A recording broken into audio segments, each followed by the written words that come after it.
A new minister comes, immediately whatever the plans, though I hate the word master plan, these plans are thrown out and the minister who wants to now learn on the job starts yet another planning process and then decides on what policies to be implemented. So I've seen this time and time again where as secretaries get shuffled around, particularly in areas such as tourism.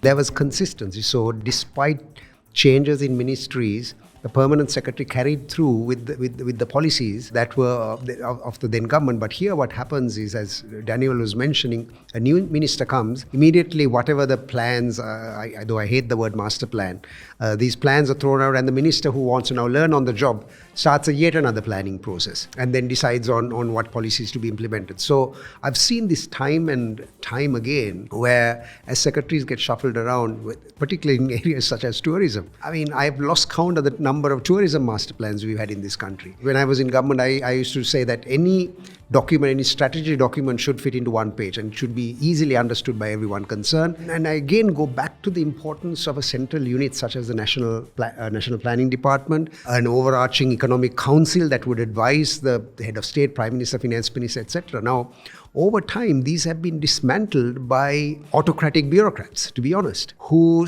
themselves started behaving like politicians, possibly hiding behind this particular constitutional provision. So we've got to go back to another important point. We've got to attract talent into the bureaucracy. Now, the last time I was in government, there was at a minimum 1:8 gap between a secretary's salary and an equivalent head of department in a private sector organization. I would certainly advocate that we should be having provisions to even pay private sector salaries to secretaries of ministries so that we broaden the pool. I mean, subject to, of course, we've got Sri Lanka Administrative Service and things of that sort. But there can be secretaries who can bring, international exposure, knowledge, etc., to a particular ministries, let's say transport, for example. Or these ministries should be able to hire these experts on the basis of their qualifications. Now, one of the problems I had was that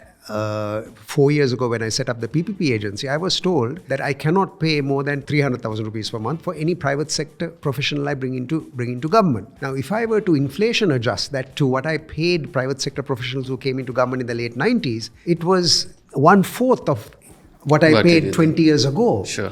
Now, what worked, I've seen this actually time and time again. If you looked at the Jayawardena government, Kumaratunga government, etc., any government that implemented some form of reform, you had private sector professionals working hand in glove with state sector officials in order for true reform to happen. I mean, there was in the economic council of the CBK government, we had 8-10 individuals, some of them most of them eminent individuals. Dr. Lal Jayawardena, who was the president of the economic think tank in Denmark, for example. So we've got to go back to building capacity within the finance ministry, national planning, and attracting international, local, private sector individuals to work with government. And we really need to restore the dignity of a ministry secretary and heads of department of various government ministries.